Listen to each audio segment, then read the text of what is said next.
Telangana CM Revanth రెడ్డికి పెద్ద కష్టమే వచ్చి పడింది. తెలంగాణ ముఖ్యమంత్రిగా బాధ్యతలు స్వీకరించిన తర్వాత తనదైన శైలిలో దూకుడు చూపించాలని ప్రయత్నం చేస్తున్న రేవంత్ రెడ్డికి అడుగడుగున ఆయన పేరు మర్చిపోవడం అసనిపాతంగా మారింది. సీఎం పేరును మర్చిపోవడంపై సోషల్ మీడియాలో చర్చ మొన్నటికి మొన్న పుష్ప 2 సినిమా ఫంక్షన్లో అల్లు అర్జున్ రేవంత్ రెడ్డి పేరు మర్చిపోగా, ఇటీవల జగ్గారెడ్డి, తాజాగా మంత్రి జూపల్లి కృష్ణారావు సైతం రేవంత్ రెడ్డి పేరును మర్చిపోవడం ప్రస్తుతం తెలంగాణ రాష్ట్రంలో హాట్ టాపిక్గా మారింది.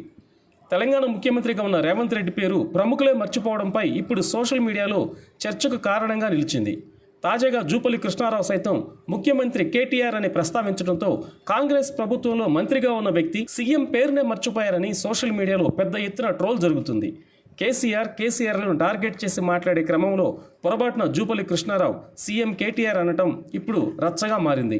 ఓ పక్క ప్రజాక్షేత్రంలో రేవంత్ తన మార్కు పాలనతో దూసుకుపోవాలని ప్రయత్నం చేస్తున్న తరుణంలో సాక్షాత్ రేవంత్ రెడ్డి క్యాబినెట్లో మంత్రులే సీఎం పేరును మర్చిపోవడం రేవంత్కు తలనొప్పిగా మారింది. ఇప్పటికే ప్రతిపక్షాలు రేవంత్ రెడ్డిని గద్దెదించడానికి పలు ప్రయత్నాలు చేస్తున్నాయని, రాహుల్ గాంధీ రేవంత్ రెడ్డి దగ్గర కూడా రానివ్వటం లేదని పెద్ద ఎత్తున నెగటివ్ ప్రచారం సాగుతున్న వేళ సొంత పార్టీ నాయకుల తీరు రేవంత్ రెడ్డికి ఊహించని షాక్ ఇస్తుంది.